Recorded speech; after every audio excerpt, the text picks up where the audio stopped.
नमस्कार दोस्तों, आपका स्वागत है आपके YouTube चैनल LLP पर। आज हम आपके साथ एक इंटरेस्टिंग केस के बारे में चर्चा करेंगे जो कि एक जीवित व्यक्ति को मृत व्यक्ति करार देने के संबंध में है। और हाल ही में एक फिल्म भी बनाई गई है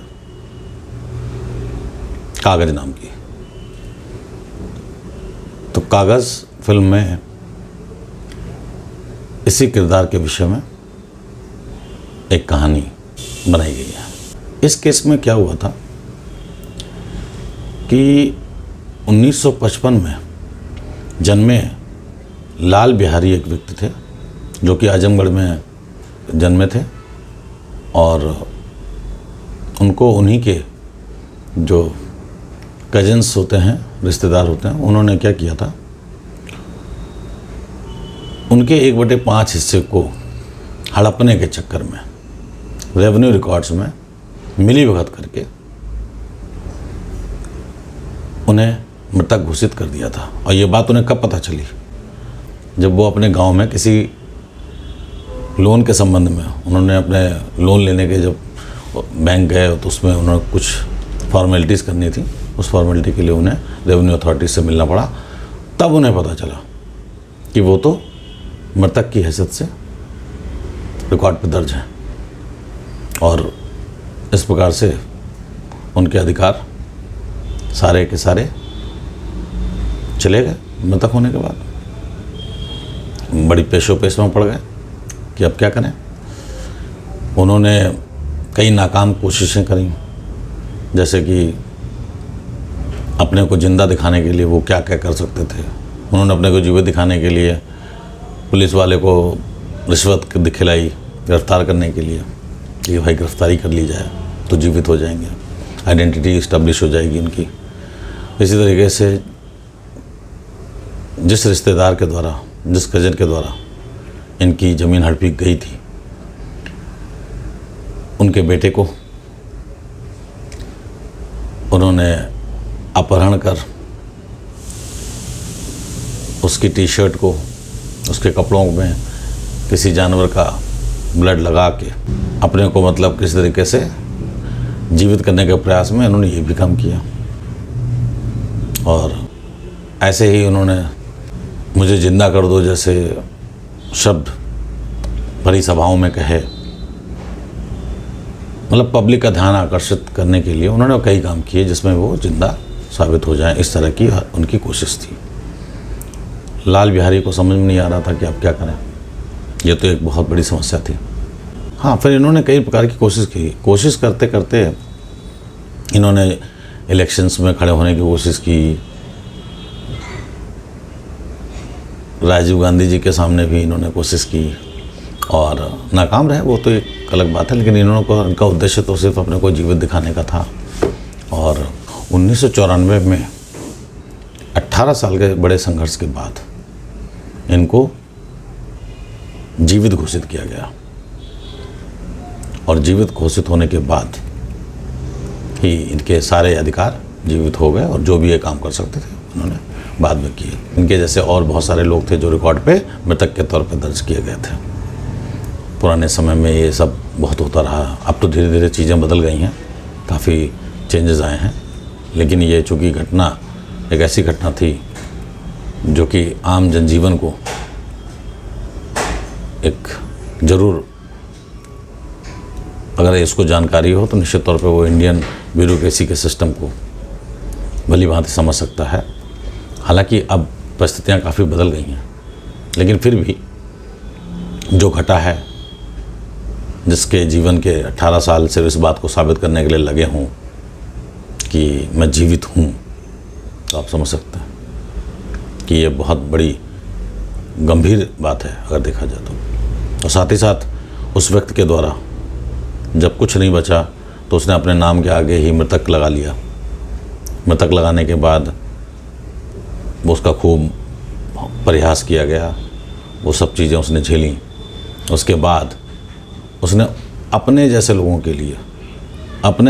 के लिए जिनको रिकॉर्ड पे मृतक के तौर पे दर्ज किया गया है, उसने उनको जीवित करने के लिए अपना संघर्ष और बढ़ाया और एक UP association of dead people के नाम से एक संघ बनाया और उसके माध्यम से उसने अपनी लड़ाई और लोगों के लिए जारी रखी।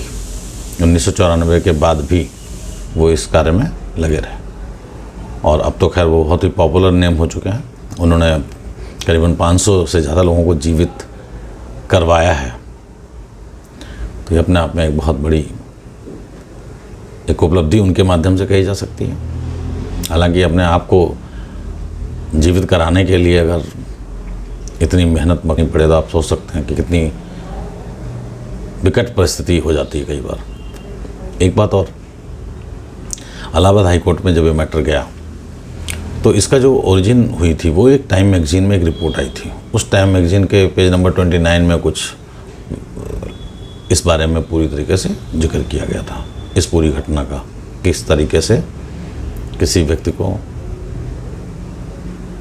मिली भगत करके, करप्शन करके उनके अधिकारों से वंचित किया जाता है। एक तरीके से इलाहाबाद हाई कोर्ट का जो कहना था वो एक ऑर्गेनाइज क्राइम की तरह इन्होंने किया था। तो कहने का मतलब ये हुआ कि आपके साथ ये जजमेंट, ये घटना शेयर करना इसलिए ज़रूरी लगा कि आम जनमानस में ये बात जानकारी में आनी चाहिए कि क्या क्या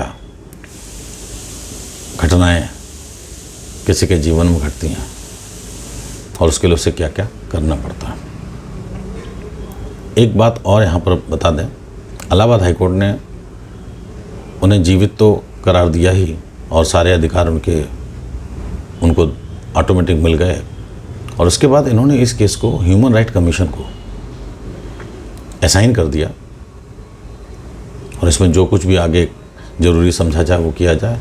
इवन सीजीएम स्तर पर जो कार्रवाई हुई थी, जो चीफ जुडिशल मजिस्ट्रेट के समक्ष जो भी कार्रवाई थी उसके रिकॉर्ड भी इनके ह्यूमन राइट कमीशन को भेजे गए और आगे की कार्रवाई करने के लिए संस्तुति दी गई कि इसमें क्या किया जाता है। हाँ, इस संघर्ष में जीवित करने में जो कानून की मदद ली गई वो एक तो ये है कि भाई हमारा जो भारत का संविधान है उसमें आर्टिकल 21 ही ये कहता है कि किसी भी व्यक्ति को जो जीने का अधिकार है, जब तक वो मृत नहीं हो जाता तब तक उसको जीने का अधिकार है, तो उसे कोई वंचित नहीं कर सकता। लेकिन यहाँ तो जीते जी ही मार दिया गया व्यक्ति को, तो अपने आप में एक बहुत ही दुखद एवं हास्यास्पद भी है। भारत के संविधान से पूरा देश चल रहा है और इसके रहते इस तरह की घटनाओं को अंजाम देना ये अपने आप में एक बहुत ही त्रासदी जैसी स्थिति है। तो कुल मिला के मतलब एक सीरियसनेस के साथ